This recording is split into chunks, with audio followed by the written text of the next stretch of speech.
O ar do Brasil colônia era espesso, pesado como um melaço que escorria lento e pegajoso nas batedeiras do engenho.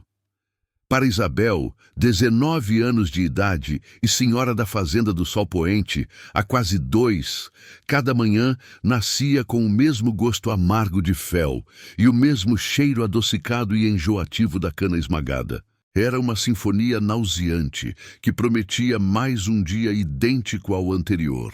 Uma repetição infinita de horas vazias dentro de uma casa grande que era, em sua essência, a mais ornamentada das celas. Seu despertar não era anunciado pelo canto dos pássaros, mas pelo rangido das correntes e o som distante, mas sempre presente, do chicote do feitor estalando no ar úmido, um metrônomo cruel que ditava o ritmo da vida e da morte naquele lugar. Ela se sentava na beirada da cama de dossel, o linho fino importado de Portugal roçando em sua pele, um contraste gritante com a brutalidade que a cercava. O quarto era vasto, os móveis de jacarandá escuro e polido refletiam a luz fraca da manhã como espelhos negros, absorvendo mais do que devolvendo. Era um luxo que sufocava, uma opulência que servia apenas para ressaltar o vazio de sua existência. Seu marido, o coronel Teodoro Bastos, um homem de 57 anos cujo corpo já começava a ceder à gravidade e aos excessos, mas cuja crueldade permanecia rija e afiada como uma lâmina, roncava ao seu lado. O som era gutural, um borbulhar de animal satisfeito, e Isabel sentia um calafrio percorrer sua espinha. Casara-se com ele aos 17. Uma negociação entre famílias para unir terras e poder. Ninguém lhe perguntara sobre amor, sobre desejo, sobre sonhos. Ela era uma peça em um tabuleiro, um ventre para gerar herdeiros, uma bela estátua para adornar a sala de jantar do coronel. Sua virgindade fora tomada naquela mesma cama, na noite de núpcias, com a mesma eficiência brutal com que ele supervisionava a colheita. Não houve ternura, apenas o peso de seu corpo, o cheiro de cachaça em seu hálito e a dor aguda que a marcou para sempre, não na carne, mas na alma. Desde então, as visitas dele ao seu leito eram esporádicas, funcionais, sempre deixando para trás um rastro de humilhação, e o sentimento gélido de ser nada mais que um objeto, uma posse. Ela se levantou em silêncio, movendo-se com a graça ensaiada de quem aprendeu a não fazer barulho, a não ocupar espaço. Vestiu-se com a ajuda de 2 mucamas, meninas de olhos assustados que mal ousavam respirar em sua presença. As camadas de anáguas, o espartilho apertado que lhe roubava o fôlego, o vestido de seda pesada. Cada peça era uma nova grade em sua prisão. Olhou-se no espelho veneziano, um presente de casamento caríssimo. Viu uma estranha. Uma jovem de pele alva, cabelos negros presos em um coque severo e olhos castanhos que pareciam 2 janelas para uma casa abandonada. Onde estava a menina que corria descalça pelos jardins da casa de seu pai, que sonhava com livros e viagens. Ela havia se perdido em algum lugar entre o sim dito no altar e o rangido do portão da fazenda do Sol Poente se fechando atrás dela. O desjejum era um ritual de silêncio e tensão. O coronel Teodoro sentava-se à cabeceira da longa mesa, devorando frutas e pães com uma voracidade que Isabel achava repulsiva. Ele não falava com ela. Apenas dava ordens aos escravos que serviam, sua voz um trovão baixo que fazia o ar vibrar. Mais café, moleque, e diga ao feitor que o lote de ontem não rendeu o esperado. Quero costas sangrando hoje, para que aprendam a não me roubar. Isabel cravou as unhas na palma da mão, sob a mesa, o tecido do vestido abafando o gesto. Cada palavra dele era um golpe, uma afirmação de seu poder absoluto e desumano. Ela era obrigada a testemunhar, a anuir com seu silêncio, a ser cúmplice daquela barbárie. Sua única função era ser a sinhá, a senhora da casa, um título que soava como uma piada de mau gosto. Ela não era senhora de nada, muito menos de si mesma. Após a refeição, enquanto o coronel saía para o campo, montado em seu cavalo imponente, chicote na mão, a rotina de Isabel começava. Supervisionar a limpeza da casa, a preparação do almoço, o bordado. Tarefas vazias, destinadas a preencher as horas e manter sua mente longe de pensamentos perigosos. Mas a mente dela era um terreno fértil para a rebelião silenciosa. Seu refúgio era a varanda do segundo andar, um longo alpendre com vista para os campos de cana que se estendiam até onde a vista alcançava. Dali, ela via o mundo que lhe era negado. O mundo do trabalho, do suor, da dor, mas também ela começava a perceber um mundo de vida pulsante. Foi daquela varanda que ela começou a vê-los. Não como o coronel os via, como peças, cabeças de gado ou ferramentas. Ela começou a vê-los como homens. 4 deles, em particular, capturaram sua atenção, cada um de uma maneira diferente, cada um representando um fragmento de liberdade que ela nem sabia que desejava. O primeiro era Kael. Ele era a personificação da força bruta, um gigante de ébano cujos músculos se moviam sob a pele escura como animais poderosos. Trabalhava na moenda, o lugar mais perigoso e exaustivo do engenho. Isabel o observava por horas, fascinada pela maneira como ele empurrava as toras de cana para a engrenagem, o corpo coberto de suor que brilhava sob o sol inclemente. Havia uma dignidade em seu esforço, uma resiliência que desafiava a própria escravidão.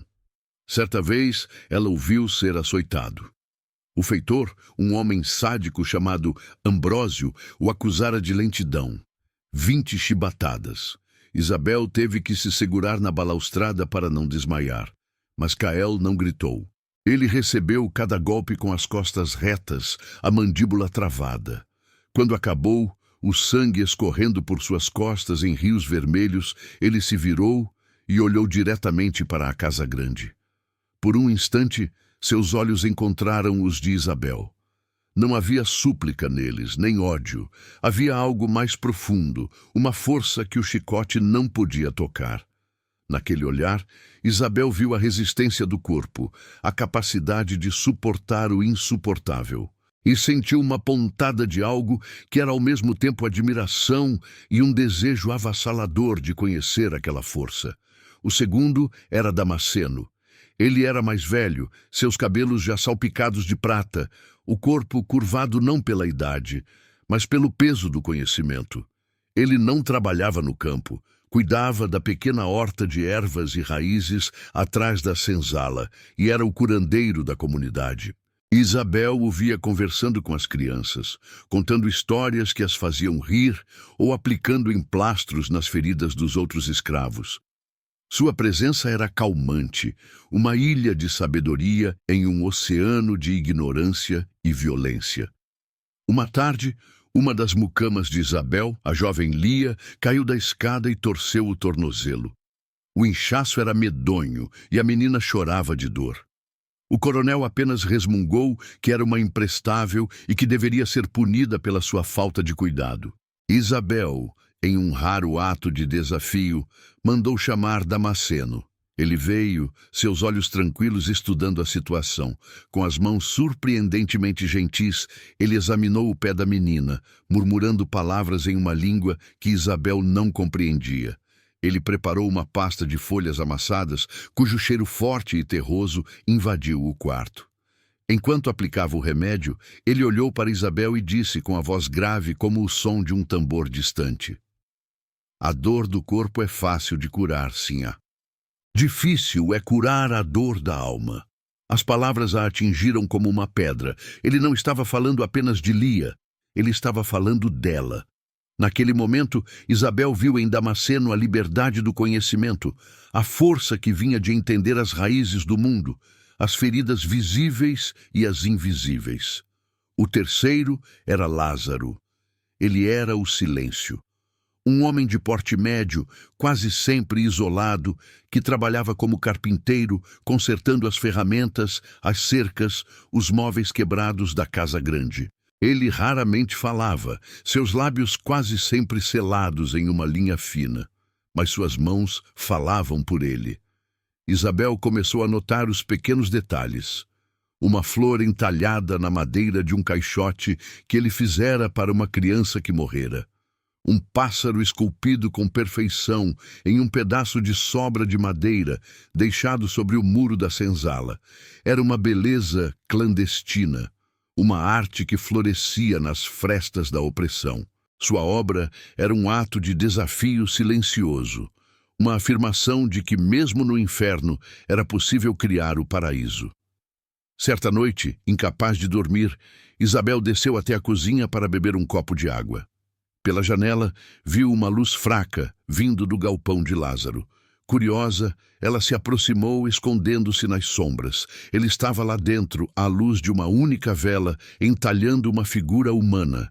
Era uma mulher, de pé, com os braços erguidos para o céu, não em súplica, mas em um gesto de liberdade triunfante. O rosto da estátua era sereno, poderoso.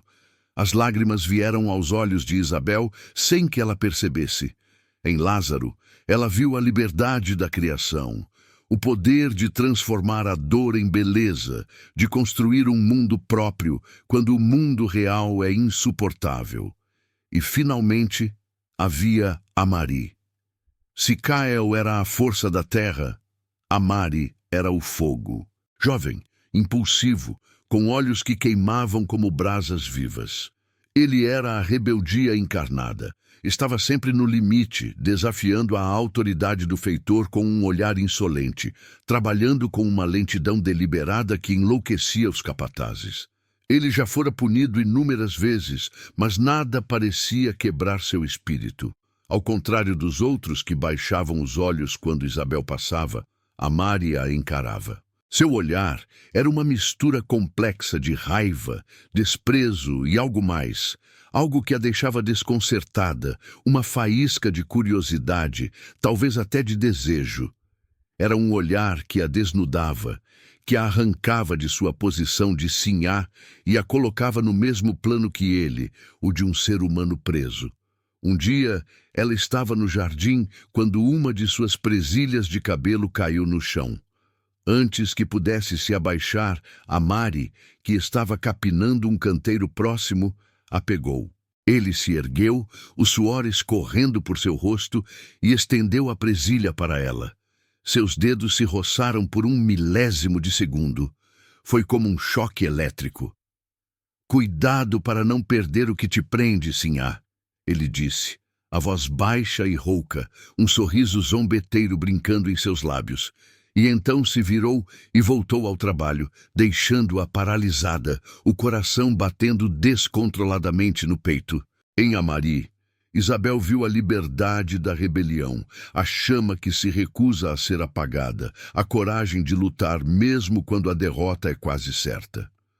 A presença desses 4 homens começou a povoar seus dias e, principalmente, suas noites. Eles se tornaram os protagonistas de seus sonhos, de suas fantasias. Em seus pensamentos secretos, ela não era a esposa do coronel, mas uma mulher livre que podia conversar com Damasceno sob as estrelas, que podia sentir a força de Cael em um abraço, que podia observar Lázaro criar beleza com as mãos e que podia sentir o fogo de Amari consumindo sua solidão. Eram devaneios perigosos, uma traição silenciosa que era, ao mesmo tempo, a única coisa que a mantinha sã. A jaula dourada começou a parecer cada vez mais apertada, as paredes invisíveis de sua prisão, cada vez mais sólidas.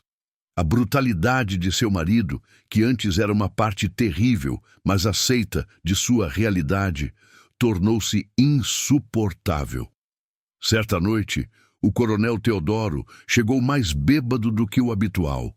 Ele a arrastou para o quarto, rasgando seu vestido no processo. Não havia desejo em seus olhos, apenas a necessidade de afirmar seu poder, de descontar nela as frustrações do dia. Ele a jogou na cama, o peso de seu corpo esmagando-a. O ato foi rápido, violento, mecânico, uma invasão, uma profanação. Isabel ficou deitada, olhando para o teto, dissociando-se de seu próprio corpo, transformando-se em uma espectadora de sua própria humilhação. Cada movimento dele era uma punhalada em sua alma, cada grunhido uma prova de sua inexistência como pessoa. Ele a usou como se usa uma ferramenta e, quando terminou, rolou para o lado e adormeceu quase instantaneamente, deixando-a sozinha com a dor, o nojo e um vazio que parecia grande o suficiente para engolir o universo. Ela ficou ali, imóvel, por horas, o som da respiração pesada dele preenchendo o silêncio. As lágrimas que ela se recusara a derramar durante o ato agora corriam livres por seu rosto, silenciosas e quentes. Ela sentiu o gosto de sal em seus lábios. Era o gosto da desesperança. Sentiu-se completamente aniquilada, reduzida a nada mais que um corpo quente para o alívio de um homem que a desprezava. Era uma sensação de impotência tão absoluta, tão profunda, que parecia não haver saída, como se estivesse se afogando em um poço escuro e sem fundo, sem ar, sem luz, sem voz. Sua vida inteira parecia um erro, uma sentença perpétua em uma prisão da qual não havia escapatória. A casa grande, os vestidos de seda, o título de sinhá, tudo era uma farsa. A verdade era aquela cama, aquele corpo usado, aquela alma em frangalhos. A verdade era que ela era tão escrava quanto qualquer um que trabalhava sob o sol escaldante, apenas com correntes diferentes, invisíveis, mas igualmente fortes. Se essa sensação de estar presa em sua própria vida é familiar para você, se você já se sentiu assim, sem voz e sem saída, um prisioneiro de circunstâncias que parecem impossíveis de mudar, deixe seu like para mostrar que estamos juntos nesta jornada. Naquela escuridão, algo mudou. A dor, em vez de quebrá-la, começou a se transformar. O desespero se solidificou em uma pedra fria de raiva em seu peito. A humilhação deu lugar a uma determinação gélida. Ela não morreria ali, naquela cama, naquele engenho. Não se deixaria ser apagada. Enquanto o coronel roncava, alheio à revolução que começava a germinar ao seu lado, as imagens dos 4 homens voltaram à sua mente, não mais como fantasias de escape, mas como faróis em meio à tempestade. A força resiliente de Cael, o conhecimento ancestral de Damasceno, a arte silenciosa de Lázaro, a chama rebelde de Amari. Eles não eram apenas homens. Eram chaves. Eram a resposta para uma pergunta que ela ainda não sabia formular. Eram 4 tipos diferentes de poder, 4 facetas da liberdade que ela precisava desesperadamente conquistar. Naquele exato momento, deitada ao lado de seu algoz, Isabel fez uma promessa a si mesma. Ela não seria mais uma espectadora passiva. Ela não se contentaria mais em observar da varanda. Ela iria descer, ela iria até eles, ela iria aprender, ela iria se conectar. O que começou como uma admiração distante e um desejo proibido estava prestes a se tornar algo muito mais perigoso e muito mais poderoso. Era o início de um plano, um sussurro de insurreição no coração da noite. A sinhá do engenho estava morta. E das suas cinzas, uma mulher estava prestes a nascer. A manhã que se seguiu à profanação não nasceu com o sol, mas com o gelo. Um gelo que se instalara no âmago de Isabel, extinguindo as últimas brasas de desespero e deixando em seu lugar um núcleo de clareza fria e cortante. Ela se levantou da cama antes mesmo que as mucamas viessem chamá-la.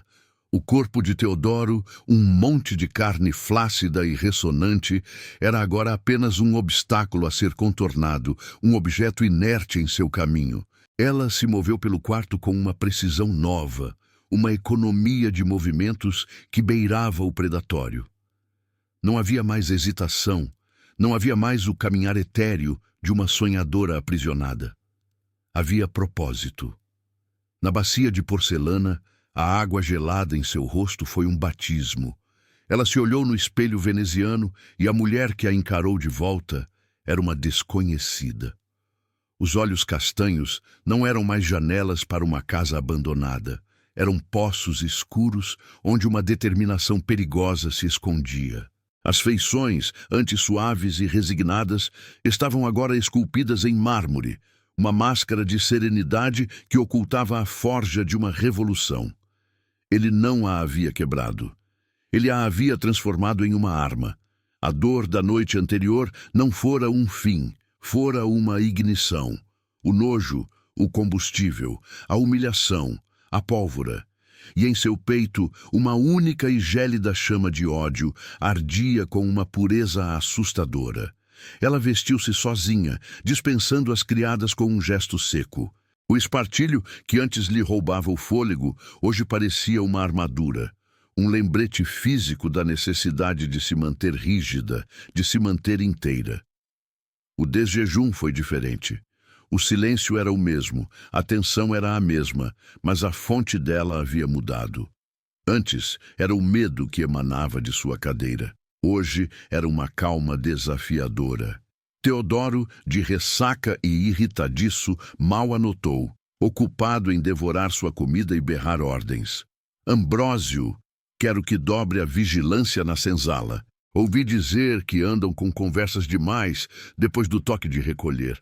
Amoleça o lombo de alguns para que os outros aprendam o valor do silêncio. Cada palavra dele, que antes a fazia encolher, agora apenas afiava a ponta de sua lança invisível.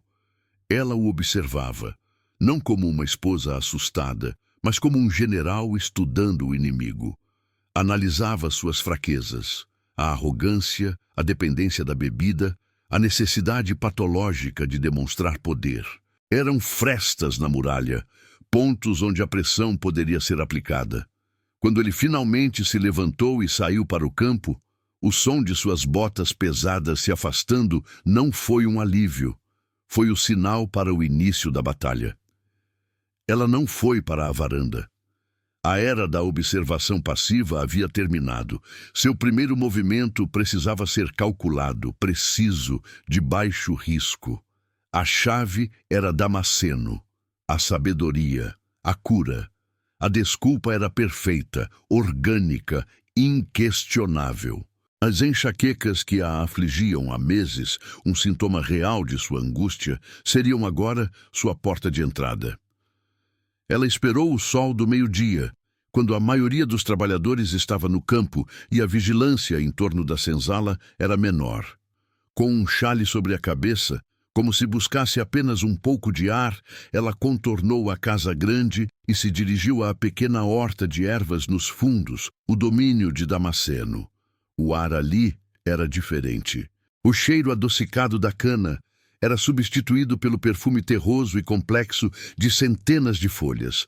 Hortelã, arruda, boldo, capim-santo. O som do engenho era abafado, trocado pelo zumbido de abelhas e o farfalhar suave das plantas ao vento. Era outro mundo, um enclave de vida e cura a poucos metros do epicentro da dor. Damasceno estava de cócoras, as mãos escuras e nodosas afundadas na terra, cuidando de um canteiro com a delicadeza de um pai. Ele sentiu a presença dela antes de vê-la. Ergueu-se devagar, o corpo protestando, e a encarou com seus olhos profundos e serenos. Não havia surpresa neles, apenas uma espera paciente. Sinhá, ele disse, a voz um rumor baixo. Não era uma saudação servil, era um reconhecimento. O coração de Isabel batia forte contra sua armadura de espartilho. Aquele era o primeiro passo em território inimigo, a primeira palavra de sua conspiração. Damasceno, desculpe incomodar seu trabalho. Disseram-me que o senhor tem conhecimento das ervas. Tenho sofrido de dores de cabeça terríveis. Nenhum remédio do boticário da vila parece funcionar. Ele a estudou por um longo momento, o olhar penetrando através da desculpa, vendo a ferida real por baixo da dor de cabeça fabricada. Ele viu a noite anterior nos círculos escuros sob seus olhos, na rigidez de sua postura. A cabeça dói quando o coração não aguenta mais o peso, Sinhá, ele disse, a voz suave, mas as palavras pesadas como pedras. Ele se virou e caminhou entre os canteiros, os dedos roçando as folhas com familiaridade. Há ervas para o corpo e há ervas para o espírito. Para qual delas a senhora busca a cura? A pergunta a desarmou. A honestidade dele era um convite e um teste. Ela poderia recuar, manter a farsa, ou poderia dar o próximo passo. Para ambas, ela sussurrou, a voz falhando pela primeira vez naquele dia. Uma única lágrima, uma traidora, escapou e desceu por seu rosto. Damasceno não disse nada. Apenas colheu algumas folhas de melissa e outras de uma planta que ela não conhecia. Ele as amassou levemente nas mãos, liberando um aroma cítrico e calmante. Faça um chá com estas folhas antes de dormir. Ajudará a acalmar os sonhos ruins. Mas a verdadeira cura não está nas folhas, está na raiz, e a raiz do seu mal, Sinhá, é a mesma que adoece todos nós neste lugar. Ele estendeu as folhas para ela. Quando seus dedos se tocaram, uma corrente de entendimento passou entre eles. Não era sobre ervas, era sobre aliança. A raiz mais forte, ele completou, os olhos fixos nos dela, é a que aprende a crescer na escuridão, esperando a hora certa de romper a terra. Isabel pegou as folhas, a mão tremendo. Obrigada, Damasceno, disse ela. As palavras eram insuficientes. Ela havia ido buscar um aliado e encontrara um mestre. Ao se afastar, ela sabia que a primeira porta havia sido aberta. A semente de sua utopia havia sido plantada em solo fértil. O segundo passo era mais arriscado. Exigia uma aproximação ao epicentro da força bruta da fazenda, a moenda. O alvo era Cael. A força, a resiliência. A desculpa aqui era mais frágil. Ela inventou uma necessidade de verificar o estoque de açúcar mascavo armazenado em um galpão adjacente à moenda. Era uma tarefa do feitor, não dela, e sua presença ali certamente levantaria suspeitas. Mas o risco era necessário. Ela precisava medir a temperatura daquela força, entender sua natureza. A moenda era o coração infernal do engenho. O barulho era ensurdecedor, um ranger e gemer metálico e constante que parecia moer não apenas a cana, mas os ossos e as almas dos homens que ali trabalhavam. O calor era sufocante, uma mistura do bafo quente das fornalhas e da umidade pegajosa do caldo de cana, que espirrava por toda parte. O cheiro era enjoativo, um doce que se tornava podre no ar espesso. E no centro de tudo estava Cael. Seu corpo, coberto por uma fina camada de melaço e suor, brilhava sob a luz que entrava pelas frestas do telhado. Ele era uma máquina de músculo e vontade, empurrando feixes de cana para as engrenagens famintas com um ritmo hipnótico e poderoso. Cada movimento era uma demonstração de força controlada, uma dança perigosa com um monstro de ferro que poderia arrancar um braço em um piscar de olhos. Isabel ficou parada na entrada do galpão, fingindo consultar uma prancheta, mas seus olhos estavam fixos nele. Ela via as cicatrizes em suas costas, queloides que contavam histórias de incontáveis chibatadas. Via a tensão em sua mandíbula, a concentração feroz em seus olhos. Ele não era apenas forte, ele era indomável. Ambrósio, o feitor, estava por perto, chicote na mão, os olhos pequenos e cruéis como os de um porco, vigiando cada movimento. Ele notou o olhar de Isabel. Um sorriso malicioso e sujo se formou em seus lábios. Ele se aproximou dela, o cheiro de suor rançoso e cachaça barata a envolvendo como uma mortalha. Admirando o meu garanhão, Sinhá, é uma boa peça, forte como um touro. Uma pena que a cabeça seja tão dura quanto o corpo. Isabel sentiu um calafrio de repulsa, mas manteve a máscara de frieza. Estou apenas garantindo que o trabalho seja feito com eficiência, Sr. Ambrósio. O coronel não estava satisfeito com o rendimento de ontem. Ela usou o nome do marido como um escudo e uma arma. A menção ao coronel fez o sorriso de Ambrósio vacilar. Sim, senhora. Com certeza, senhora. Ele se afastou, mas seus olhos permaneceram nela, desconfiados. Isabel sabia que tinha pouco tempo. Ela precisava criar um elo, por menor que fosse. Em um momento de distração de Ambrósio, que se virara para gritar com outro escravo, ela agiu. Deixou sua prancheta e caminhou deliberadamente em direção a uma pilha de sacos, perto de onde Kael trabalhava. Acidentalmente, ela tropeçou. Não uma queda dramática, mas o suficiente para derrubar uma pequena cabaça de água que ela trouxera consigo. A água, fresca e limpa, se espalhou pelo chão sujo e pegajoso. Ela soltou uma exclamação de aborrecimento. Kael parou seu trabalho por um instante. Seus olhos encontraram os dela. Havia uma faísca de algo neles, uma curiosidade cautelosa. Ele viu o feitor se aproximando novamente. Sem uma palavra, ele se abaixou, pegou a cabaça vazia e, com um movimento rápido, a encheu em um barril de água potável que era reservado para os capatazes. Foi um ato de desafio minúsculo, mas imenso. Ele caminhou até ela e estendeu a cabaça. Assim a deixou cair. Ele disse, a voz um trovão baixo e profundo, a primeira vez que ela a ouvia. Obrigada, ela respondeu, a voz firme, embora seu interior estivesse em tumulto. Seus dedos se tocaram quando ela pegou a cabaça. A pele dele era áspera, calejada, mas quente. Viva. Foi um contato de um segundo, mas nele uma ponte foi construída sobre o abismo de suas posições.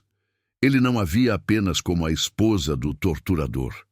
E ela não o via apenas como uma força da natureza. Naquele instante, eles eram duas pessoas em um inferno compartilhado, oferecendo um ao outro um gole de água fresca. Ele a sentiu uma única vez e voltou ao trabalho. Sua força agora não apenas uma visão a ser admirada, mas uma promessa de proteção. A segunda porta se abrira. A terceira porta era a mais etérea, a mais silenciosa. Lázaro, a arte, a alma. Aproximar-se dele exigia uma tática completamente diferente. Ele era um fantasma durante o dia, sempre ocupado, sempre sozinho, sempre em silêncio. O único momento para alcançá-lo era à noite, em seu santuário, o galpão de carpintaria. A ideia era aterrorizante. Uma mulher branca, a senhora da fazenda, encontrada à noite perto da senzala, seria um escândalo que terminaria em sangue. Mas Isabel estava além do medo.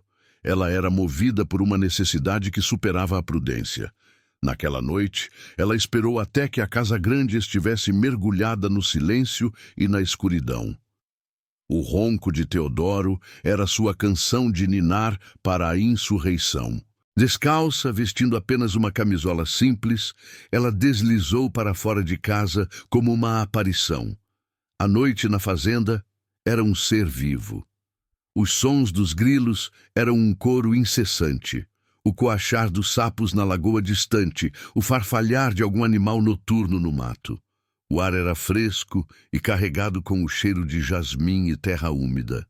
Ela se sentia mais viva, mais ela mesma, do que jamais se sentira dentro das paredes douradas de seu quarto. A luz fraca de uma única vela tremeluzia através das frestas do galpão de Lázaro, um farol na escuridão.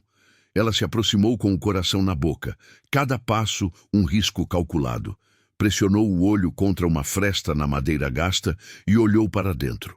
O cheiro de serragem e madeira fresca a atingiu. Lázaro estava lá, de costas para ela, absorto em seu trabalho. Ele segurava um pequeno pedaço de jacarandá e, com uma faca afiada, dava vida a ele. Não era a figura de uma mulher livre que ela vira antes.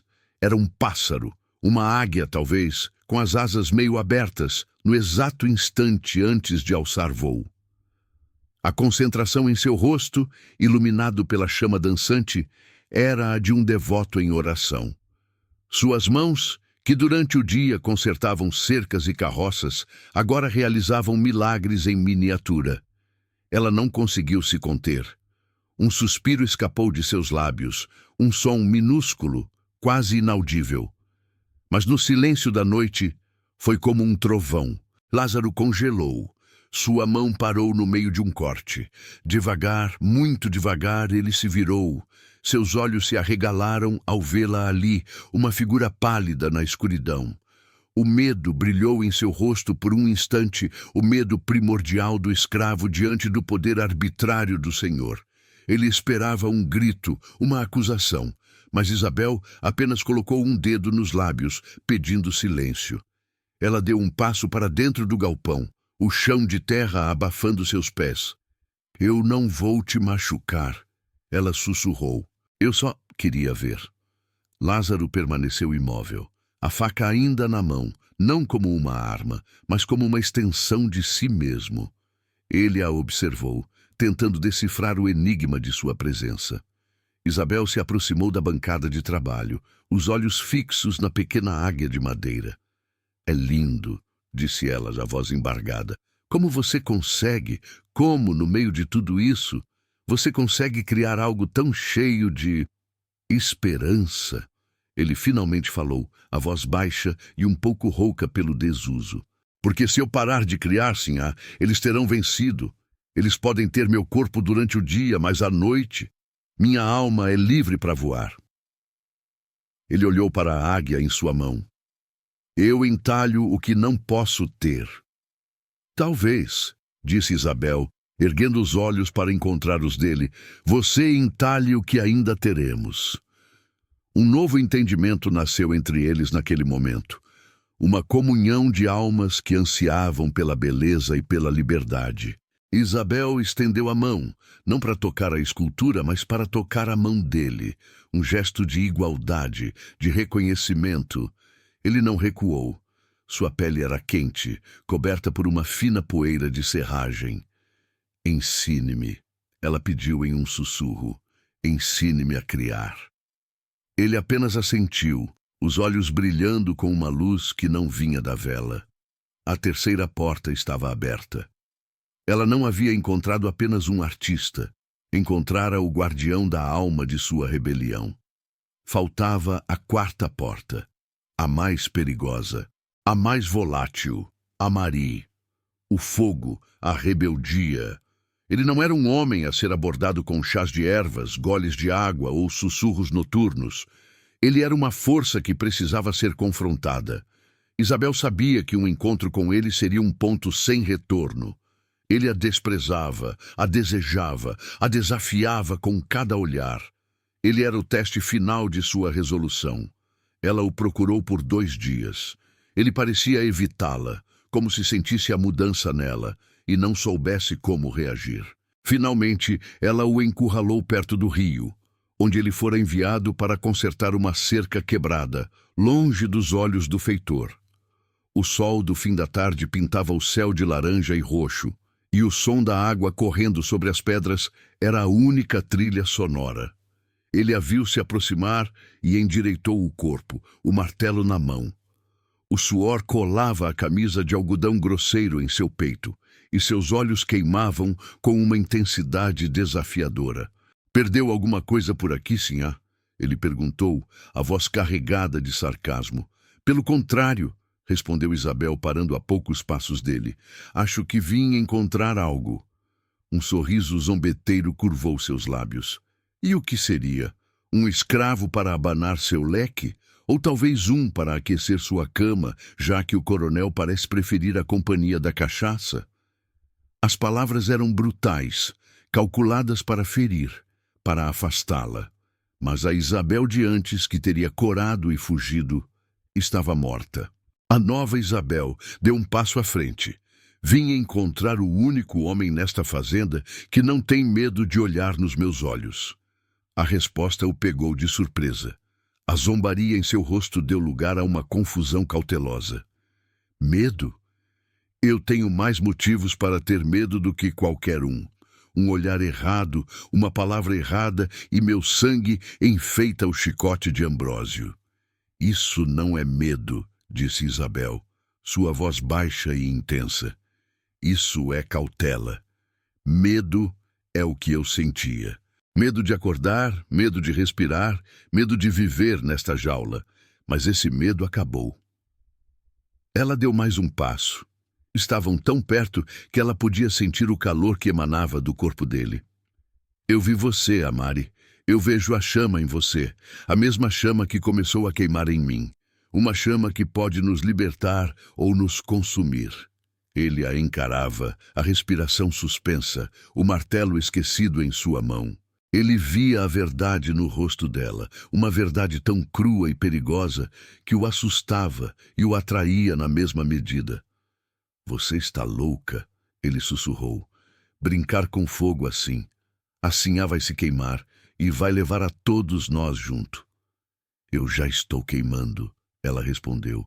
E no calor daquele momento, ela fechou a distância entre eles. Suas mãos subiram para o rosto dele, os dedos se embrenhando em seu cabelo suado. Foi o gesto mais transgressor de sua vida. E então, ela o beijou. Não foi um beijo terno. Foi um beijo de desespero e fúria, de fome e libertação. Foi a colisão de dois mundos, duas rebeliões. A surpresa de Amari durou 1 segundo antes de ser consumida pelo fogo. Ele largou o martelo, que caiu com um baque surdo na terra. Seus braços a envolveram, puxando-a para si com uma força que a deixou sem ar. O beijo se aprofundou, tornando-se uma batalha de línguas e dentes, um ato de posse mútua. Ele a empurrou contra o tronco de uma gameleira, o tecido fino de seu vestido um obstáculo insignificante. As mãos dele estavam por toda parte, rasgando, explorando, reivindicando. Ele rasgou a parte de cima de seu vestido com um puxão, expondo seus seios à luz do crepúsculo. A dor do tecido rasgando foi uma onda de prazer para Isabel. Era a destruição de seu uniforme de prisioneira. Ele a tomou ali mesmo, de pé, contra a árvore. A penetração foi rápida, brutal, quase dolorosa, mas era uma dor que ela acolhia. Era a sua escolha. Pela primeira vez em sua vida, seu corpo era seu. Cada estocada dele era um ato de guerra contra o coronel, contra o sistema, contra o mundo. Ela cravou as unhas nas costas dele, sentindo os músculos se contraírem sob sua pele. Ela mordeu o ombro dele, provando o gosto de seu suor, de sua pele, de sua rebelião. O orgasmo a atingiu como um raio, uma explosão de luz branca que a deixou trêmula e ofegante, gritando contra a boca dele para abafar o som. Ele veio logo depois, um rugido baixo e gutural, derramando-se dentro dela.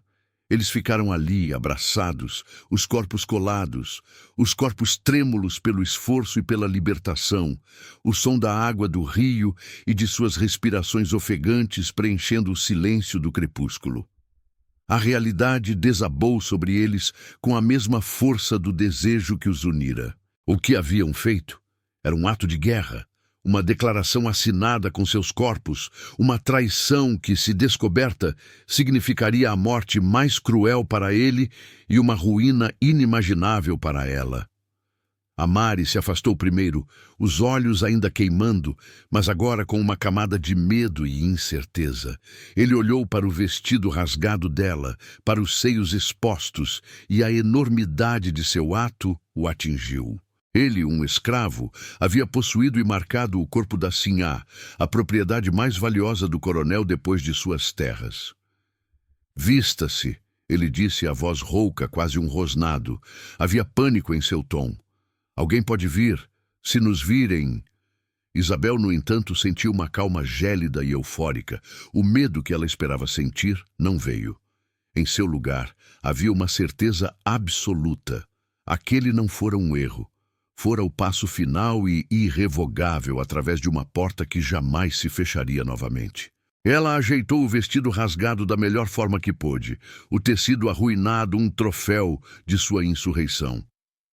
Isto não foi um fim, Amari. Foi um começo. Ele a encarou, incrédulo. Um começo? O começo do nosso fim, talvez. Sim, você não entende. Para você talvez seja um castigo. Para mim é o tronco, o ferro em brasa, a morte lenta. Não, se eu não deixar, ela respondeu, a voz firme como aço. Não somos mais apenas eu e você. Somos 5. E não vamos mais nos esconder em cantos escuros, roubando migalhas de vida. Vamos construir nosso próprio mundo, aqui mesmo, sob o nariz deles. A audácia em suas palavras o silenciou. Ele via nela não assim a frágil que ele pensava conhecer, mas uma rainha guerreira planejando sua campanha. A chama que ele sempre carregara sozinho agora tinha encontrado um eco, um incêndio para se juntar. O medo não desapareceu, mas foi empurrado para o fundo, superado por uma nova e perigosa esperança. Você é mais louca do que eu, ele disse, mas desta vez não era uma acusação, era uma constatação cheia de admiração. A utopia íntima começou a tomar forma, não como um sonho etéreo, mas como uma operação clandestina, uma conspiração tecida nos interstícios da rotina brutal do engenho. As noites se tornaram seu território. O ponto de encontro era o galpão de Lázaro, o santuário da criação, protegido pela escuridão e pelo cansaço dos capatazes. Ali, à luz de uma única vela, as fronteiras que o mundo lhes impunha se dissolviam. Eles não eram Sinhá e escravos, eram Isabel, Cael, Damasceno, Lázaro e Amari. 5 almas conspirando para serem livres. Cada um trazia sua arma para aquela guerra silenciosa. Damasceno trazia a sabedoria. Ele se sentava em um caixote, a voz grave e calma preenchendo o espaço, ensinando a Isabel os segredos das plantas. Não apenas as curativas, mas também as venenosas. Esta, dizia ele, segurando uma folha de um verde escuro e lustroso, chama-se Comigo Ninguém Pode. Uma única folha mastigada pode inchar a garganta e sufocar um homem em minutos. O conhecimento, Isabel, é poder. Saber como curar é tão importante quanto saber como matar. A diferença está na intenção. Isabel absorvia cada palavra. Sua mente, antes ocupada com bordados e futilidades, agora um arsenal de conhecimento ancestral. Lázaro trazia a arte que se revelou ser a linguagem da alma do grupo. Ele ensinou Isabel a segurar a faca, a sentir o veio da madeira, a libertar a forma que se escondia dentro dela. As primeiras tentativas dela eram rudes, desajeitadas, mas sob sua orientação paciente, ela começou a criar. Ela não entalhava pássaros ou flores. Ela entalhava punhos fechados, correntes quebradas, figuras com as costas retas. Eram esculturas de raiva e esperança. E Lázaro, vendo a alma dela se derramar na madeira, começou a falar mais, a compartilhar as histórias por trás de suas próprias criações, revelando um mundo interior de uma riqueza que Isabel jamais imaginara. Cael trazia a força, mas não da maneira que Isabel esperava. No galpão, sua força não era a dos músculos que moviam a moenda, mas a de um espírito inquebrantável. Ele contava histórias de sua captura na África, de sua jornada no navio negreiro, da perda de sua família. Eram histórias de uma dor inimaginável, mas ele as contava sem autopiedade, com uma dignidade que era, em si, a mais pura forma de resistência. Ele ensinou a Isabel sobre a força que não vem de levantar pesos, mas de suportá-los. Ele a ensinou a observar, a entender o ritmo da fazenda, os pontos fracos na vigilância, a linguagem corporal dos capatazes. Ele a ensinou a transformar seu corpo, antes um objeto de vergonha, em uma ferramenta de percepção e resiliência. E Amari trazia o fogo. Ele desafiava a todos, questionava tudo. Ele era a impaciência, a urgência. Enquanto Damasceno pregava a paciência da raiz, Amari ansiava pela fúria do incêndio. Foi ele quem trouxe a ideia da alfabetização. Conhecimento é poder, diz o velho, disse ele uma noite apontando para Damasceno. Mas de que adianta o conhecimento se não podemos registrá-lo, passá-lo adiante? As palavras do homem branco são suas armas mais poderosas. Eles escrevem leis, contratos de propriedade, sentenças de morte. Precisamos roubar essa arma para nós. E assim, Isabel se tornou professora. Com pedaços de carvão e tábuas de madeira, ela começou a ensinar a Amari as letras. A princípio, ele era resistente, orgulhoso demais para admitir a dificuldade. Mas a fome de poder era maior. As aulas eram um campo de batalha e um balé de sedução. A proximidade deles, a mão dela guiando a dele, o som de suas vozes sussurrando no silêncio, tudo era carregado com a memória do encontro no rio. O desejo entre eles não havia diminuído, apenas se transformara em algo mais complexo, uma mistura de paixão, respeito e um propósito compartilhado. Aprender a ler se tornou para Amari o ato supremo de rebelião, e ensinar se tornou para Isabel o ato supremo de libertação. O vínculo entre os cinco se aprofundou, transcendendo os papéis iniciais. A admiração de Isabel se transformou em um amor multifacetado, uma emoção que ela não sabia ser possível. Ela amava a calma sabedoria de Damasceno, a alma gentil de Lázaro, a força silenciosa de Cael e a paixão ardente de Amari.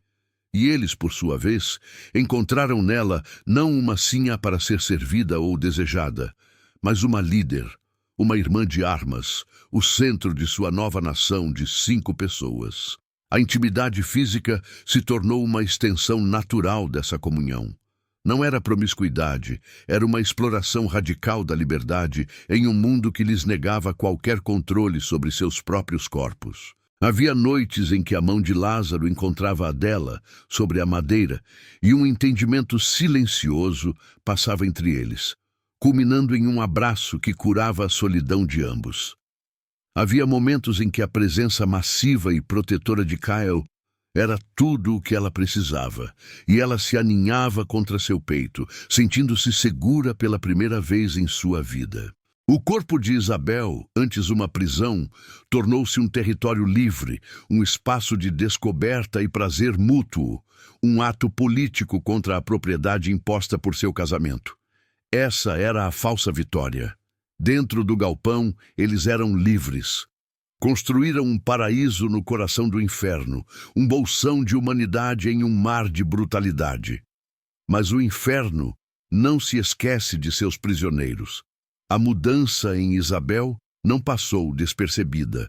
O coronel Teodoro, embora geralmente imerso em sua própria arrogância e cachaça, começou a notar.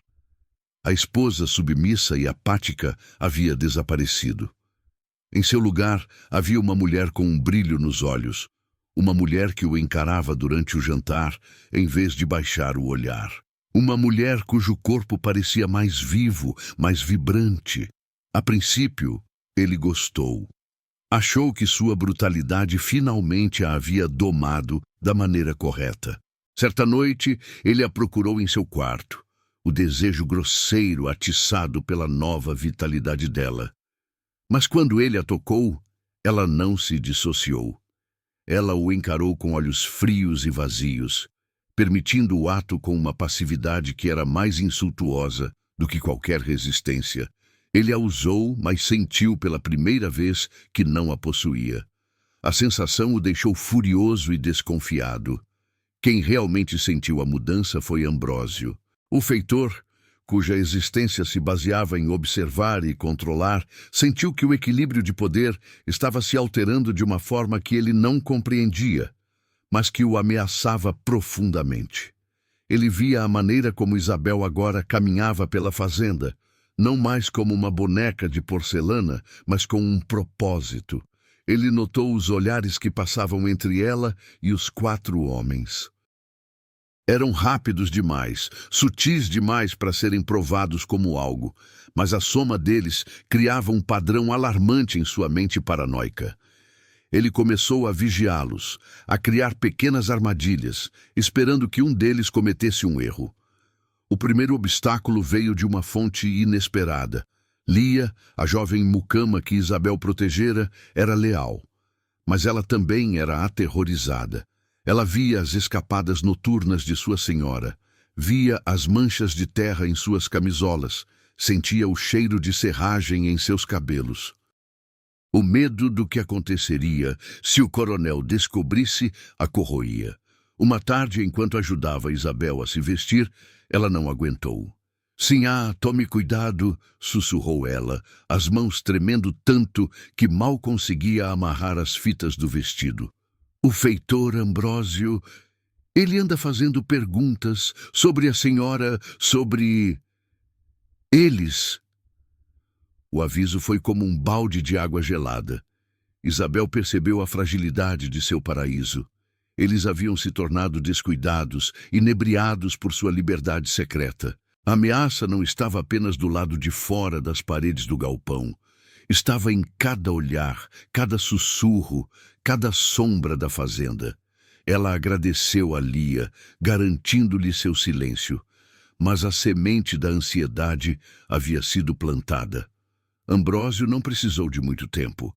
Sua oportunidade veio em um dia de calor escaldante, durante a colheita. Uma das carroças que transportavam a cana para a moenda quebrou uma roda em uma vala. Era um acidente comum, causado pelo terreno irregular e pelo peso excessivo. Ambrósio, no entanto, viu sua chance. Ele caminhou até a carroça, onde Cael e outros 2 homens lutavam para levantá-la. "Preguiça!" berrou Ambrósio, o chicote estalando no ar. "É isso que eu vejo, tentando sabotar o trabalho para descansar na sombra. E você?" ele disse, apontando o chicote para Kyle. "Você é o mais forte. Deveria ter previsto isso. Deveria ter segurado a carroça sozinho. Mas não, prefere deixar o trabalho para os outros." Era uma acusação absurda, uma lógica de tirano.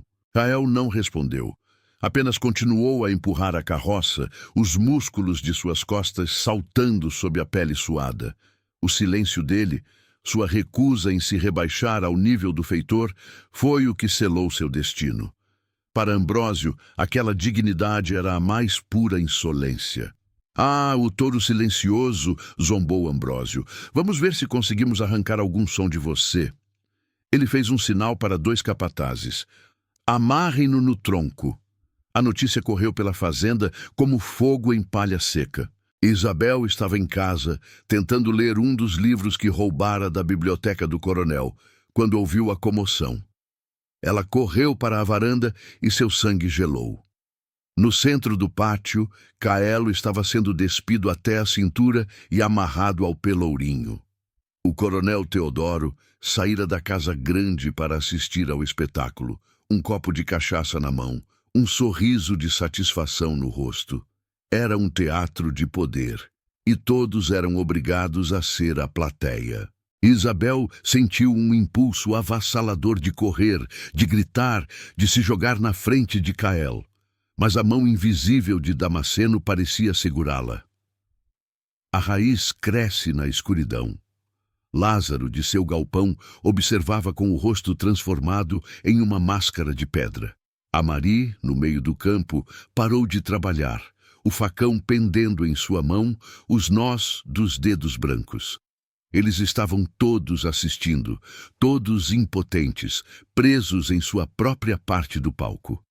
Ambrósio pegou o chicote. Era uma peça de couro grossa e pesada, com nós nas pontas, projetada não apenas para ferir, mas para rasgar a carne. Ele o estalou no ar 1, 2 vezes, saboreando o momento, e então o primeiro golpe caiu. O som foi obsceno, um estalo molhado, seguido pelo silêncio chocado da multidão de escravos. Uma linha vermelha apareceu nas costas de Cael. Ele não emitiu nenhum som, apenas contraiu os músculos, o corpo inteiro tenso como uma corda de arco. O segundo golpe. O terceiro. Ambrósio trabalhava com a perícia de um artesão sádico, cruzando os golpes para abrir a pele. O pátio se encheu com o cheiro metálico de sangue. Isabel sentiu o gosto amargo da bile na garganta. Ela cravou as unhas nas palmas das mãos com tanta força que sentiu a pele se romper. A dor era uma âncora, a única coisa que a impedia de desmoronar. Ela tinha que assistir. Ela devia isso a ele. Ela tinha que gravar cada detalhe daquela atrocidade em sua memória. 10 golpes. 20. As costas de Kael não eram mais pele. Eram uma massa de carne crua e sangue. O suor escorria por seu rosto, misturando-se com as lágrimas silenciosas que ele não conseguia mais conter. Mas ele não gritava. Ele não daria essa satisfação a eles. 30 golpes. Ambrósio estava ofegante, o rosto vermelho de esforço e prazer. O coronel bocejou, entediado. Já chega, Ambrósio. Ele já aprendeu a lição. Joguem um pouco de salmoura nas costas dele e mandem-no de volta ao trabalho amanhã. Eles o desamarraram. Kael desabou no chão, o corpo tremendo incontrolavelmente. 2 escravos o arrastaram em direção à senzala, deixando um rastro de sangue na poeira. Isabel permaneceu na varanda, paralisada, o mundo girando ao seu redor. A utopia estava morta. O paraíso havia sido profanado. Tudo o que restava era o cheiro de sangue e o som do riso do coronel. Aquela foi a noite escura da alma de Isabel. O castigo de Kael foi um golpe direto no coração de sua rebelião. Ela se trancou em seu quarto, recusando-se a jantar, recusando-se a ver qualquer pessoa. A culpa a devorava. Fora por causa dela. Fora sua presença, sua mudança, seus olhares que haviam colocado Kael sob a mira de Ambrósio. Seu sonho de liberdade havia custado a ele um sofrimento inimaginável. Ela olhou para suas mãos, para as pequenas esculturas que havia feito, para as letras que ensinara a Amari. Tudo parecia infantil, tolo, uma brincadeira perigosa de uma menina mimada que não entendia as verdadeiras consequências de seus atos. Ela se olhou no espelho e odiou a mulher que viu. Uma mulher branca, privilegiada, que brincava de revolução enquanto os corpos dos outros pagavam o preço. Ela era tão ruim quanto Teodoro, usando aquelas pessoas para aliviar sua própria solidão, sua própria opressão. A dor que sentia era tão profunda que parecia física, um buraco negro se abrindo em seu peito. A esperança que a sustentara por semanas havia se transformado em cinzas. O plano, a utopia, tudo era uma mentira. Só havia o chicote, o sangue e a poeira. A derrota era absoluta. Ela ficou horas na escuridão, chorando silenciosamente até que não houvesse mais lágrimas. O desespero era um oceano e ela estava se afogando. Foi então que ouviu uma batida suave na porta. Era tão leve que ela quase pensou ter imaginado. "Vá embora", ela sussurrou. A porta se abriu mesmo assim. Na fresta, iluminado por uma pequena lamparina, estava Damasceno. Ele não deveria estar ali. Nenhum escravo homem era permitido na casa grande à noite. O risco que ele corria era imenso. Ele entrou e fechou a porta atrás de si. Ele não disse nada, apenas colocou a lamparina no chão e se aproximou dela. Em suas mãos, ele trazia uma tigela de barro com uma pasta esverdeada e de cheiro forte. "Isso é para as costas de Kael", disse ele, a voz calma de sempre. "Arruda com gordura de porco. Vai ajudar a fechar as feridas e evitar que a carne apodreça." Ele colocou a tigela em uma mesa. "Eu cuidei dele. Ele vai sobreviver. O corpo é forte." "Mas e a alma dele, Damasceno?" Isabel soluçou, a voz quebrada. "E a nossa? Eu fiz isso com ele. Eu o destruí."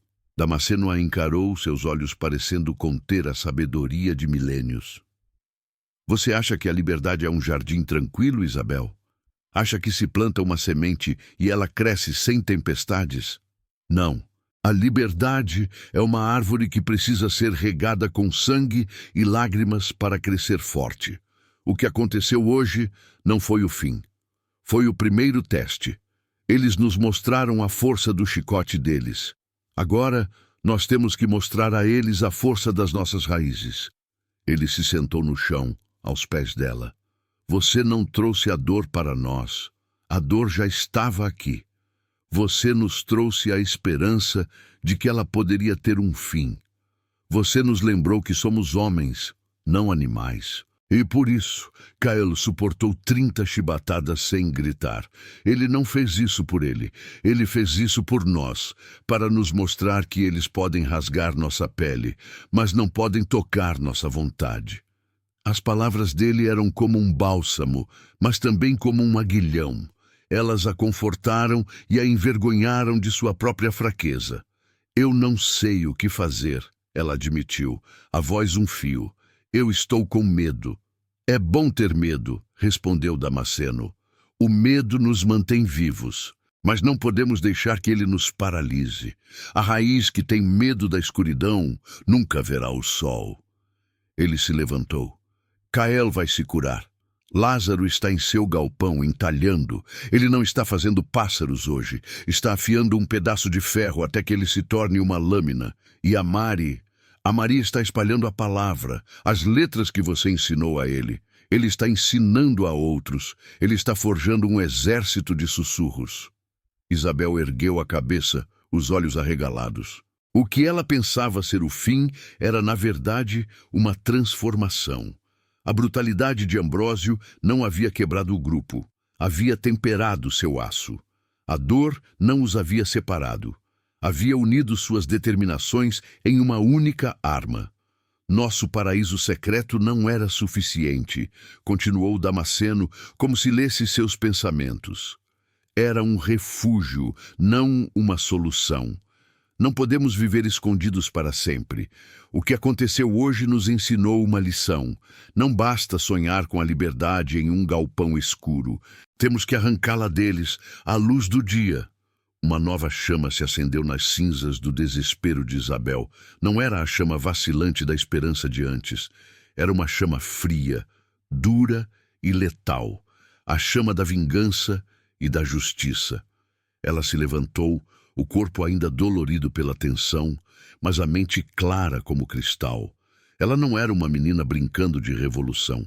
Ela era uma general que havia sofrido sua primeira grande perda e que agora entendia o verdadeiro custo da guerra e estava pronta para pagá-lo. "O que nós vamos fazer?" ela perguntou. A voz não mais a de uma vítima, mas a de uma comandante. Damasceno permitiu-se um pequeno e raro sorriso. "Vamos parar de nos esconder. Vamos parar de reagir. Vamos atacar." Na noite seguinte, os 5 se reuniram novamente no galpão de Lázaro. O clima era diferente. Não havia mais a leveza da descoberta, mas o peso solene de um conselho de guerra. Kael estava lá, as costas cobertas pelas bandagens de Damasceno.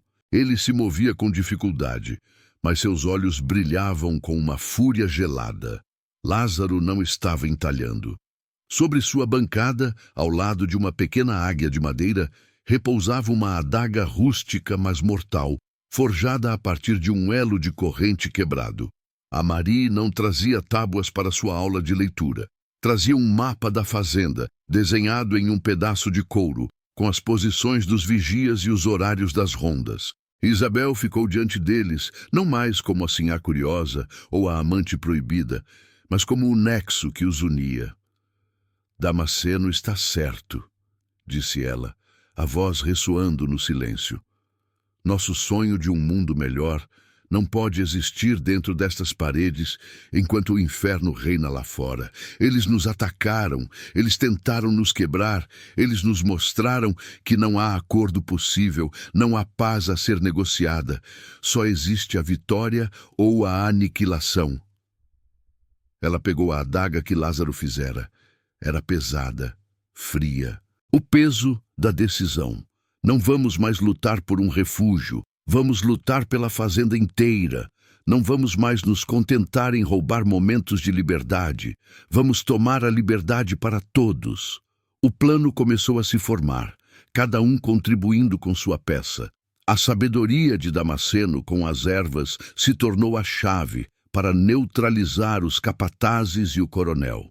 Ele sabia como fazer um pó sonífero potente que poderia ser misturado à cachaça ou à comida. A arte de Lázaro se tornou a fabricação de armas. Ele poderia fazer mais lâminas, chaves mestras para as fechaduras da senzala a partir de arames roubados. A força de Cael, uma vez curada, seria o ariete para quebrar as portas da casa grande e da sala de armas. A chama de Amari seria o estopim. Ele era o líder natural, aquele que poderia organizar os outros escravos, espalhar a palavra em código, preparar o terreno para a revolta. E Isabel. Ela era a espiã, a infiltrada. Sua posição era a arma mais poderosa de todas. Ela tinha acesso irrestrito à casa. Ela sabia as rotinas de seu marido, onde ele guardava as chaves, as armas, o dinheiro. Ela seria o cavalo de Troia. Ela seria aquela que abriria os portões por dentro. A paixão que os unira, a intimidade de seus corpos e almas, não desapareceu. Ela se transformou. O desejo agora era o combustível para a fúria. Cada olhar trocado era uma promessa. Cada toque roubado era um juramento de lealdade até a morte. O amor se tornara o motor da insurreição. Eles não estavam mais apenas lutando para salvar a si mesmos. Estavam lutando por um futuro onde pudessem amar abertamente, sem medo. A superação deles não seria mais a fuga. Seria a conquista. A fazenda Sol Poente, batizada com o nome do fim do dia, estava prestes a testemunhar o nascer de uma nova e sangrenta. A lua cheia era uma testemunha silenciosa, uma moeda de prata polida jogada sobre o veludo negro do céu. Era a noite escolhida, uma noite sem nuvens, onde as sombras seriam profundas e a luz traiçoeira. Na fazenda do Sol Poente, o ar estava parado, pesado de umidade e da antecipação de uma violência que ainda não tinha nome. Era o clímax de uma estação inteira de preparação, de sussurros na escuridão, de lâminas afiadas em segredo, de venenos colhidos sob o disfarce de remédios. A utopia dos 5 estava prestes a sair do galpão e reivindicar o mundo. Dentro da casa grande, a tensão era uma melodia tocada em uma única corda esticada ao máximo. O jantar fora um exercício de controle supremo para Isabel. Ela se sentara à mesa, vestida com sua melhor seda, um sorriso sereno nos lábios que parecia esculpido em gelo.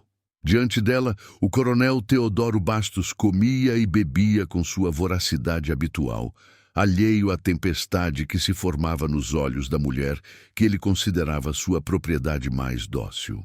Ao seu lado, Ambrósio, o feitor, fora convidado para o jantar, uma rara honra que o enchia de orgulho servil. Ele bebia tanto quanto o patrão, a língua solta em relatos de sua própria crueldade. Cada palavra, uma nova camada de combustível no fogo do ódio de Isabel.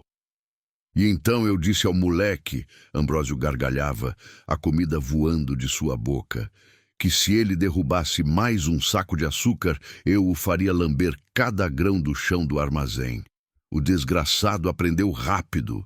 Teodoro riu, um som gutural que fez o estômago de Isabel se revirar. É assim que se faz, Ambrósio. Mão de ferro. Eles só entendem a linguagem do açoite.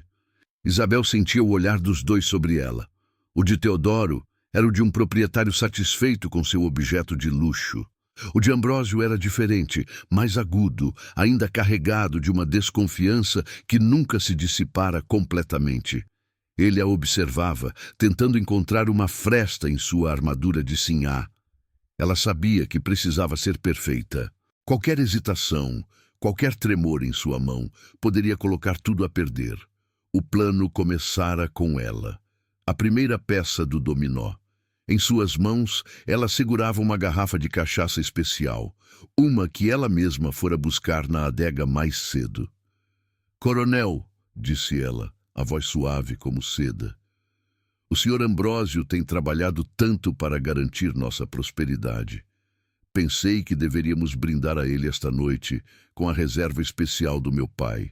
A menção ao sogro falecido, um homem que Teodoro odiava e invejava, era um toque de gênio. A vaidade do coronel foi imediatamente atiçada. A ideia de beber algo que fora de seu rival, agora sob seu teto, servido por sua esposa, era irresistível. Excelente ideia, minha esposa. Sirva-nos, sirva-nos. As mãos de Isabel estavam firmes. Ela se lembrava das lições de Damasceno. O pó era fino, quase invisível, extraído de uma raiz que ele chamava de sopro da noite. Não matava. Apenas mergulhava a vítima em um sono profundo, quase comatoso, por horas. Ela o misturara à cachaça mais cedo, o coração martelando contra as costelas. Agora, ela encheu os 2 copos com o líquido dourado e letárgico. O cheiro forte do álcool mascarava qualquer outro odor. Ela serviu primeiro a Ambrósio, depois a seu marido. Ergueu seu próprio copo, que continha apenas água.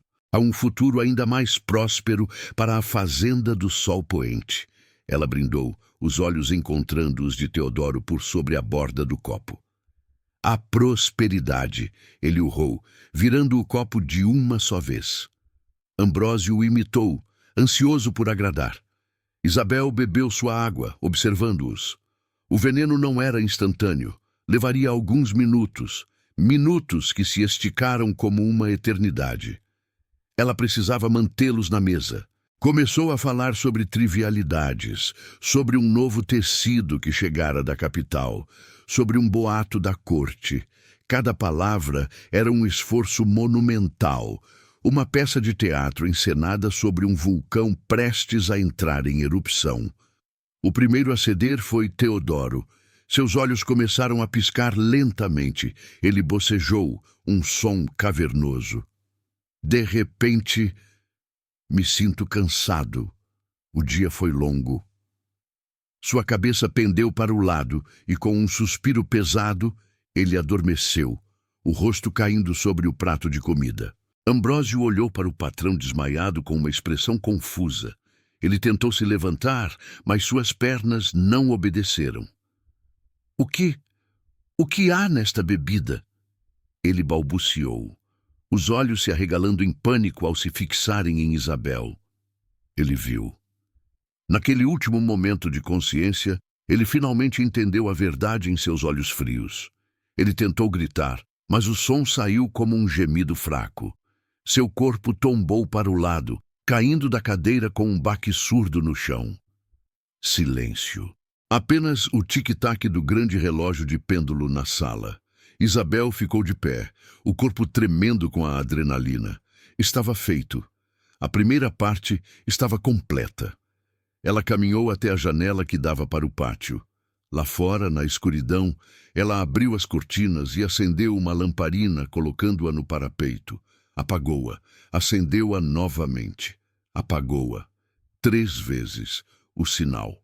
A resposta foi quase imediata. Do outro lado do pátio, perto da senzala, uma única tocha se ergueu e se apagou. O exército de sussurros de Amari estava pronto. O inferno se abriu.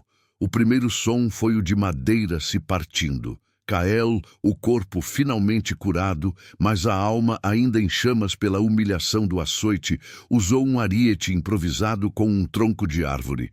Com 2 golpes, a porta do alojamento dos capatazes foi arrancada das dobradiças. Amari foi o primeiro a entrar, a lâmina de Lázaro em uma mão, um facão de cortar cana na outra. Os capatazes, pegos de surpresa, mal tiveram tempo de reagir. A luta foi brutal, primitiva, travada no espaço confinado do dormitório. Não era uma batalha, era um extermínio. O som de gritos, de metal contra carne, de corpos caindo, era o som de séculos de raiva sendo libertados em uma única e cataclísmica explosão. Ao mesmo tempo, Lázaro corria para a senzala. Suas mãos, as mesmas que criavam beleza a partir da madeira, agora trabalhavam com uma precisão febril nas fechaduras. Ele usava as chaves mestras que forjara, cada uma obra de arte funcional. Um clique, e a primeira porta se abriu. Os homens e mulheres saíram, os olhos arregalados de medo e esperança. Lázaro não dizia nada, apenas lhes entregava as armas que preparara, facões afiados, foices, pedaços de pau com pontas endurecidas no fogo. Ele era o armeiro silencioso da revolução. Damasceno não lutava. Seu papel era outro. Com uma bolsa de ervas e bandagens, ele se posicionou em um ponto central, sob a sombra de uma grande mangueira. Ele era o centro calmo da tempestade. O curandeiro pronto para remendar os corpos que a liberdade inevitavelmente quebraria.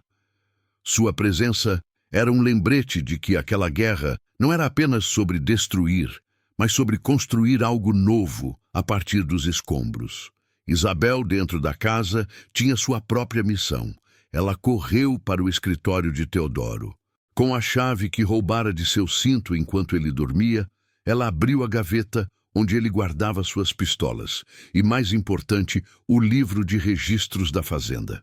Aquele livro era a fonte de seu poder. Nele estavam os nomes de cada escravo, seu preço, suas dívidas, suas sentenças. Era a Bíblia daquele inferno. Isabel pegou o livro. Era pesado, encadernado em couro, frio ao toque. Ela o segurou contra o peito. Aquela era a verdadeira corrente a ser quebrada. Quando ela voltou para a sala de jantar, seu sangue gelou. A cadeira de Ambrósio estava vazia. O corpo dele não estava mais no chão. Um rastro de alguém se arrastando levava em direção à cozinha. O veneno não o apagara completamente. Sua constituição forte, ou talvez seu puro e simples ódio, o mantivera semiconsciente. Ela ouviu um barulho vindo de fora, um grito diferente dos outros. Ela correu para a porta e viu. Ambrósio, cambaleando, mas de pé, conseguira pegar uma garrucha da parede da cozinha. Ele estava no pátio, a arma apontada não para os homens que lutavam, mas para Lázaro, que ainda estava de costas, abrindo a última cela da senzala. "Traidor!" Ambrósio berrou, a voz pastosa, mas cheia de veneno. Tudo pareceu acontecer em câmera lenta. Amari se virou, mas estava longe demais. Caio estava ocupado com 2 capatazes. Ninguém chegaria a tempo. Isabel não pensou. Ela agiu. Em sua mão, ela ainda segurava uma das pistolas de Teodoro, pesada e estranha. Ela nunca havia disparado uma arma na vida, mas ela se lembrou de Caio no Pelourinho. Lembrou-se do som do chicote. Lembrou-se do cheiro de seu sangue. Ela ergueu a pistola com as 2 mãos, como vira os homens fazerem. Mirou no vulto de Ambrósio. O mundo se resumiu àquele homem e à sua arma. Ela fechou os olhos e puxou o gatilho. O coice a jogou para trás. O barulho foi ensurdecedor, uma explosão que pareceu romper seus tímpanos. Quando ela abriu os olhos, Ambrósio estava no chão, um buraco escuro se abrindo em seu peito. O pátio ficou em silêncio por um instante. Todos, escravos e capatazes, se viraram para olhar. Viram a sinhá de pé na porta da casa grande, com uma pistola fumegante na mão, o rosto pálido, mas os olhos em chamas. Naquele momento, ela deixou de ser a esposa do coronel. Ela se tornou a rainha daquela rebelião. A queda de Ambrósio quebrou a espinha da resistência. Os capatazes restantes largaram suas armas e se renderam ou tentaram fugir apenas para serem caçados pela fúria recém-libertada. A batalha principal havia acabado, mas a guerra de Isabel ainda não. Ela se virou e voltou para dentro da casa. Havia um último fantasma a ser exorcizado. Ela entrou na sala de jantar e encontrou Teodoro começando a se mexer em sua cadeira. O tiro o despertara parcialmente do estupor. Ele ergueu a cabeça, os olhos vidrados e confusos. Que barulho foi esse? Ambrósio? Ele a viu parada ali com a pistola na mão. A confusão em seu rosto deu lugar a uma fúria sombria e incrédula. "Você!" Ele rosnou, tentando se levantar, mas o corpo ainda pesado pelo sonífero. Sua vadia traidora. "Acabou, Teodoro", disse Isabel, a voz firme, sem um pingo de medo. sua fazenda, seu reinado. Acabou tudo. Ele conseguiu se firmar na mesa, o corpo imenso tremendo de raiva. Eu vou te matar, eu vou te açoitar até a morte, e depois vou caçar cada um daqueles seus negrinhos e pendurá-los nas árvores. Naquele momento, Amari, Caelo e Lázaro entraram na sala, parando atrás de Isabel. Estavam cobertos de sangue e suor, as armas ainda nas mãos. Eram uma visão do Apocalipse. Os olhos de Teodoro se arregalaram. A realidade de sua situação finalmente o atingiu. Ele não estava mais no controle. Ele era um rei, deposto em seu próprio salão. Vocês... Mas ele sussurrou, o medo finalmente rompendo sua arrogância. Cael deu um passo à frente. Ele olhou para Teodoro, o homem que ordenara sua tortura, e não havia ódio em seus olhos. Havia apenas um vazio frio. Ele ergueu o facão ensanguentado. Teodoro se encolheu, soltando um gemido patético.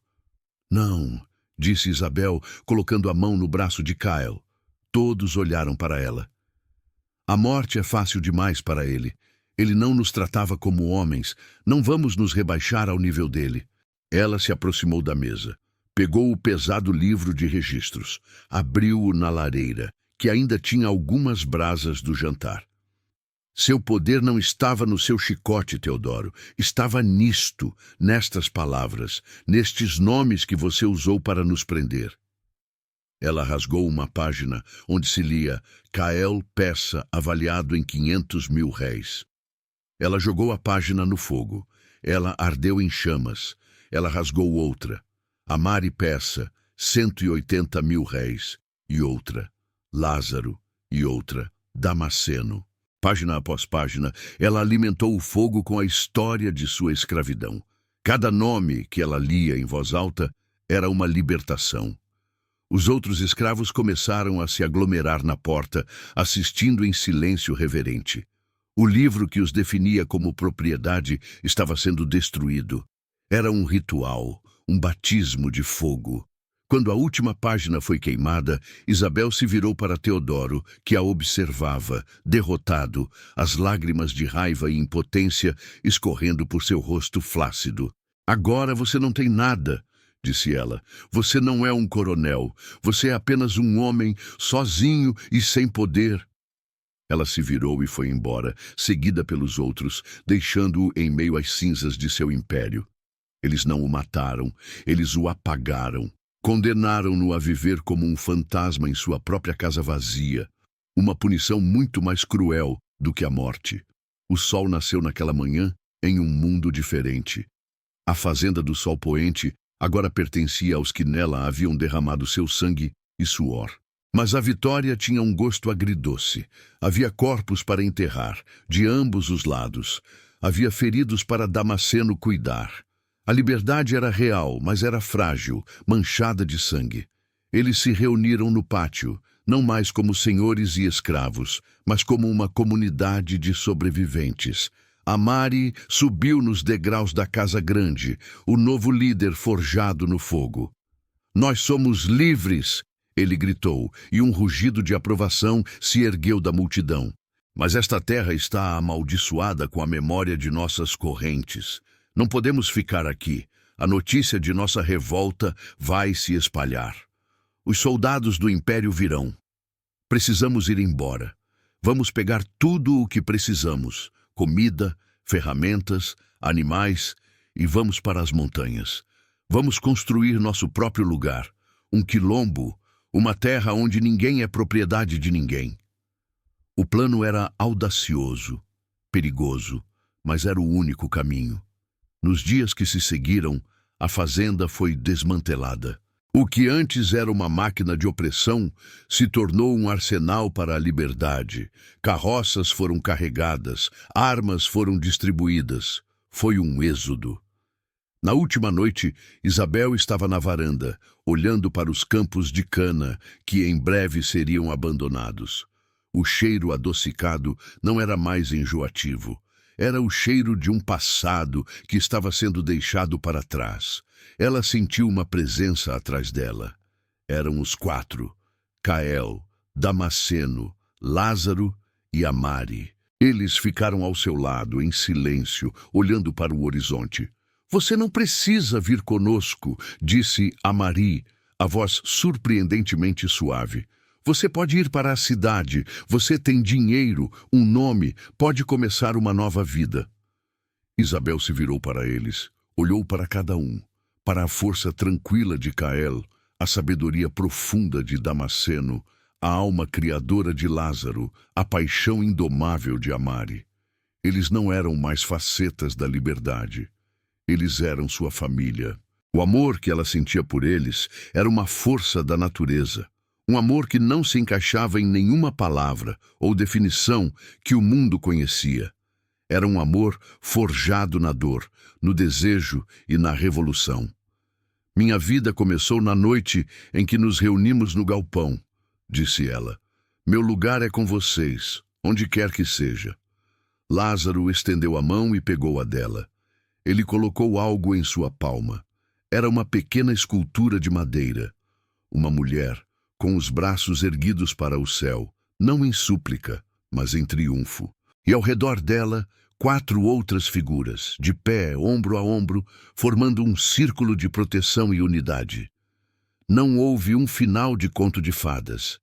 A jornada para as montanhas foi longa e árdua. Eles foram caçados, lutaram outras batalhas, perderam pessoas. Mas eles nunca mais foram escravos. Eles construíram seu quilombo, que chamaram de Alvorada, um lugar nascido do fim de uma noite longa e escura. E lá, os 5 governaram juntos, não como reis e rainha, mas como os pilares de uma nova sociedade baseada em uma verdade radical, que a liberdade não é a ausência de correntes, mas a presença de laços escolhidos. O amor deles, em todas as suas formas complexas e desafiadoras, foi a constituição de sua nova nação.